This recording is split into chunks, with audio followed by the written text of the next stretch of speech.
Once again, this is Shani Ali Khan. Right now, I am here with one of the candidate from Belaganj, which is in Gaya city also. So right now, you can just give your introduction, अपना परिचय दे थोड़ा सा, है ना? मैं सोनिया राज हूँ और मेरी ग्रेजुएशन 2016-17 के दौरान हुई है और जिस परिणाम के लिए मैं चयनित की जा सकी हूँ वो BPSC है 64th बैच और ये फॉर्म 2018 में आए थे जिसे कंप्लीट आज फाइनली में आज 2021 में की है। अच्छा, आपका बेसिक एजुकेशन कहाँ से हुआ? इसी गांव से हुई है या गया सिटी से हुई है? एक्चुअली मैं क्लास 6 से मैं माध्यमिक कन्या मध्य स्कूल की छात्रा हूँ। 9th 10th में अग्रवाल हाई स्कूल बेलागंज से की हूँ।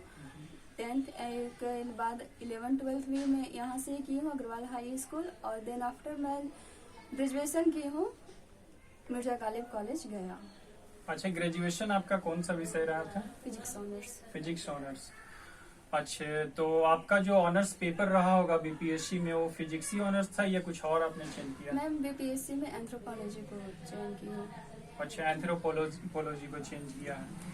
तो मैं ये जानना चाहता हूँ कि स्किल बेस्ड एजुकेशन जैसा काम कर रहे हैं हम लोग बिहार में, तो उस तरह से आपने स्किल बेस्ड एजुकेशन को देखा भी होगा, जैसा कि आपके बारे में पता चला कि पटना में रह करके आपने तैयारी किया, राइट?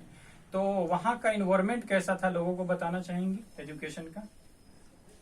वहाँ पढ़ाई किसी भी काम के लिए एक इन्वायरमेंट की आवश्यकता होती है जिसमें व्यक्ति ज्यादा विकास कर पाता है। साथ ही साथ विकास के लिए उस प्रकार के संसाधन की आवश्यकता होती है।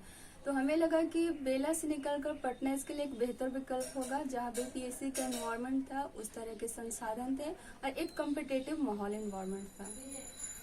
अच्छा, जैसे हम लोग यहाँ पे बेलागंज में बैठे हुए हैं, अगर आपसे कुछ पूछा जाए कि बेलागंज की कुछ खास विशेषता जो सबसे आपको अच्छी लगती हो, यहाँ का रहन सहन या कुछ भी हो सकता है, आप अपने मन से बताइए।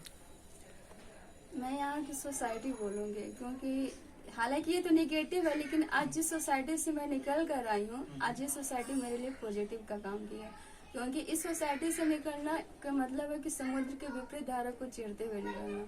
आज मैं इस मुकाम पे पहुंची हूँ तो आज मेरा सोसाइटी काफी डेवलप होगा। मैं यहाँ की सोसाइटी की विशेषता ज्यादा मानती हूँ जो मुझे हर वक्त प्रेरणा इस बात के लिए दी कि मुझे करना है इस सोसाइटी के लिए। अच्छा, मैं तो ये क्वेश्चन नहीं पूछूंगा आपसे कि आपने कितने घंटे पढ़ाई की या क्या की, क्योंकि मैं जहाँ तक जानता हूँ घंटे से मतलब नहीं है कि आपने कितना आवर्स दिया पढ़ाई को, आपको ये है कि कितना आपने उसमें कितने घंटों में आपने पढ़ा, कितना ध्यान पूर्वक पढ़ा। तो आपका स्ट्रेटजी क्या रहा था पढ़ाई को लेकर के? मेरा स्ट्रेटजी बिल्कुल स्ट्रेट फॉरवर्ड रहा था, टू द पॉइंट पढ़ना। उसके बाद जो भी बुक जिस सब्जेक्ट से रिलेटेड हो एक बुक लेकर उसको 10 बार अध्ययन करना, न कि 10 बुक को लेकर एक बार अध्ययन करना। अपने आप में इस विकल्प को चयन करना कि मेरा ऑप्शनल क्या है तथा उस पर तटस्थ रहना, लोगों से बातें, अपने आप में पॉजिटिविटी को हमेशा लाए रखना तथा पॉजिटिव इन्वायरमेंट भी बनाए रखना। और उसके साथ साथ चूंकि मैं पढ़ाई ढंग से करती रहूँ, जिसके लिए हेल्थ, उसके लिए योगा, मेडिटेशन, मैं इस पर अपना ध्यान कम्प्लीटली अच्छे से देती रही और इसका ही परिणाम आज मुझे मिला। अच्छा, जैसा कि मैं देख रहा हूँ, ऑब्जर्व भी कर रहा हूँ, जहाँ तक देख रहा हूँ ज्यादातर बीपीएससी में जो लोग हुए हैं चयनित वो गर्ल्स मुझे ज्यादातर नजर आ रही हैं। वो हो सकता है बॉयज हो लेकिन ज्यादातर गर्ल्स। तो वुमेन एम्पावरमेंट के लिए यानी महिला सशक्तिकरण के लिए आप कुछ कहती तो बेटर होता और महिलाओं के लिए। बिल्कुल मैं इसमें सरकार की जो 35% का आरक्षण मिला हुआ है वो हम जैसी महिलाओं के लिए काफी डूबते हुए के टिनका का सहारा का ये काम किया है और इस वजह से ही हमें प्रोत्साहन भी मिला और चूंकि हमें आरक्षण मिला जिस वजह से आज हम इस कंपटीशन में भी हम अपने स्थान को प्राप्त कर पाए हैं और ये महिला सशक्तिकरण के करने के लिए बिहार में एक मील का पत्थर साबित होगा। अच्छा, शुक्रिया, आपने बहुत ही अच्छा, मतलब लोगों, हमारे जो व्यूअर्स देख रहे हैं काफी कुछ सीखेंगे इससे। लेकिन एक चीज मैं पूछना चाहूंगा, आप जितने भी व्यूअर्स देख रहे हैं जो भी आगे की तैयारी करना चाह रहे होंगे, वो चाहे बीपीएससी हो चाहे यूपीएससी, और मुझे जहाँ तक लगता है कि अभी आप रुकेंगे नहीं और यूपीएससी के लिए भी जाएंगे, राइट? क्योंकि लोगों का रहता है और मैं भी यूपीएससी की तैयारी करता हूँ तो इस चीज को मैं समझता हूँ। अगर कोई बंदा अभी घर पे रह करके गरीबी में पढ़ रहा है तो उन बच्चों के लिए, क्योंकि रिसोर्सेज मैम बहुत है, राइट?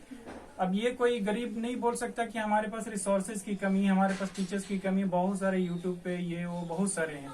तो उन बच्चों जो मतलब अच्छे शिक्षक नहीं मिल पा रहे हैं तो उनके लिए क्या बोलना चाहेंगे उनको आप? पहले तो मैं ये बात कहना चाहूंगी कि इस बड़े इस कंपटीशन के लिए कोच की निर्णायक भूमिका होती है, और इस निर्णायक भूमिका में आपको एनवायरमेंट संसाधन के साथ साथ एक कोच की भूमिका बहुत आवश्यक है। हाँ, कुछ स्टेज इजी होते हैं, जैसे कि पीटी क्रैक करना। मैं स्वयं की इंस्टीट्यूट का हेल्प लेती रही घर बैठे, लेकिन मेंस के लिए मैं कम पैसा ही हो। मैं आज मैसेज भी देना चाहूंगी सारे पेरेंट्स को, आपके पास कम पैसा हो, थोड़ा कम खाएं, थोड़ा कम अपने आप में रहन सहन करें, लेकिन अपने बच्चों को पढ़ाने पे ज्यादा समय दें, ज्यादा संसाधन आवश्यकता की पूर्ति करें, और उस पूर्ति के बाद ही सफलता प्राप्त होती है। एक अंतिम क्वेश्चन रहेगा, उसके बाद हम लोग इंटरव्यू को खत्म करेंगे। आपके पढ़ाई में जो भी आज तक की जर्नी, ये पहला अटेम्प्ट था आपका, राइट? तो आप किसको चुनना चाहेंगे, अपने पेरेंट्स को, अपने फ्रेंड्स को, या अपने टीचर्स को? किसका सबसे अहम रोल रहा?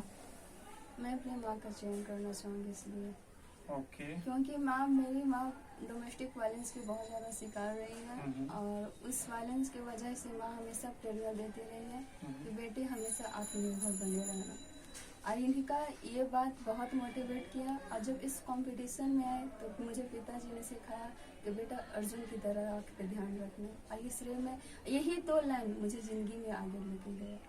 चलिए, शुक्रिया, आपका समय मैंने लिया, और सबसे पहले कि आपको बहुत ही well wishes from our side, from our team. Okay, so thank you for watching this video, and we will meet in next video with a new candidate of BPSC. So till then, take care, bye bye, see you soon guys.